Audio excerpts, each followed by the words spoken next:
My fellow Americans, I, Reuben F. Kennedy, stand before you today in this virtual town hall in Augusta, Georgia, to field your questions before the election. Hi, Senator Reuben. I teach the 5th grade at Augusta Elementary, and my students were wondering... Sorry, ma'am, before you finish, I would just like to add that I will not be answering any questions concerning the allegations that I am a sandwich. Well, they don't have a question anymore. Look, I know the issue of my material origins concerns many of you, but there are more pressing matters at hand than whether or not I am a sandwich.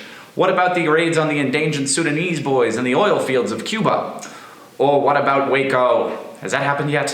Why not talk about that? Senator Reuben, the next president will have to deal with these Cuban, Sudanese boys with the utmost delicacy. Do you see yourself staying unbiased in these negotiations, given that you are a sandwich? Yeah, are you a sandwich? The kids want to know. I do not see how being a sandwich, if any candidate were one, would have any bearing on the Cuban-Sudanese crisis. Yes? Yeah, Mr. Reuben, my name's Redneck Jackson. Now, if you ain't a sandwich, how come we ain't never done seen you eat one there? Mr. Redneck, as you know, under Constitutional Amendment 48, the consumption of sandwiches is strictly prohibited. Mr. Reuben, that amendment was only added 3 years ago. Are you saying you never consumed a sandwich before then either? Of course not, damn it. I believed in sandwich rights before there were sandwich rights. Is that because your own mother is a hot dog? You're right. My mother is a hot dog. Your mammy's a hot dog? That's right. Feast your eyes, not your stomach on my dead mother's corpse. That's redundant. That's Mrs. Reuben to you. Look at her soggy exterior. She has but one conjoined piece of bread, a bun, if you will, and therefore cannot be a sandwich. But sir, even if your mother was a sandwich, why are you ashamed? Well, Older brother, he's a sandwich. He fought for this country in Korea.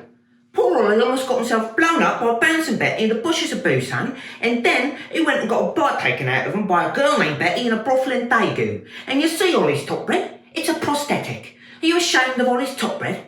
No, How can you claim to be a candidate for all when you know better than the lot of them? Just another stooge in Parliament. Just one of the Queen's puppets. Good day, sir. Are you two British? We said good day, sir. I am sorry if my words or the using of my mother as a prop offended any sandwiches watching from home. The last thing I want to do is disparage sandwiches any more than America has already. What are you saying about America? This is the land of freedom and fracking. Nothing, ma'am. I love America. Sure sounds like a sandwich to me. Can we talk about something else? Why won't you release information about the identity of your father? That's not... Say, is that a little bit of lettuce sticking out your jacket there? Where?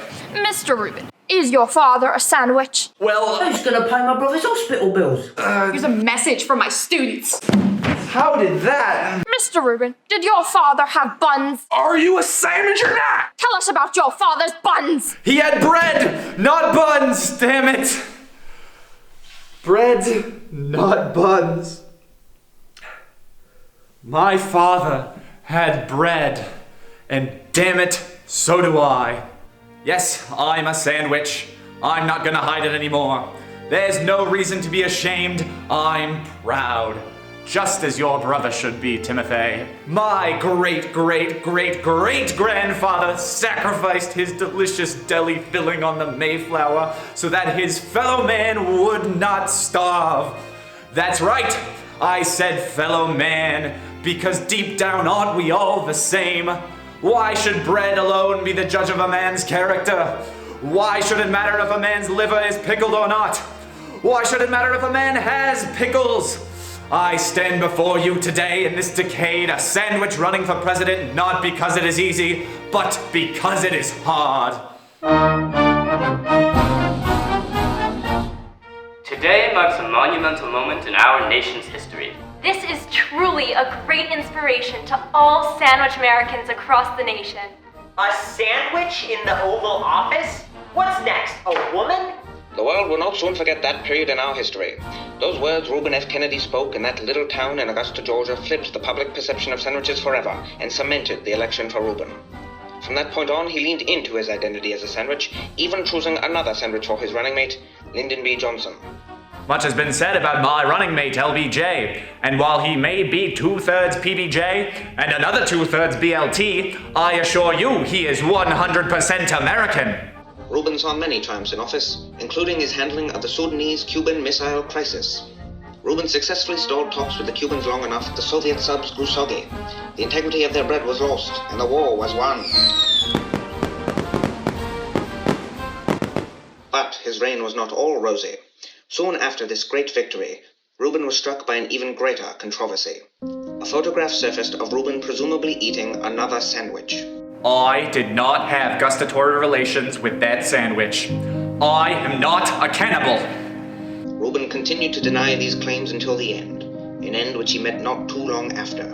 Enraged by the prospect of a cannibal in office, lone gunman Lettuce Harvey Oswald sought vengeance for this alleged crime against food kind and assassinated Reuben F. Kennedy in cold blood.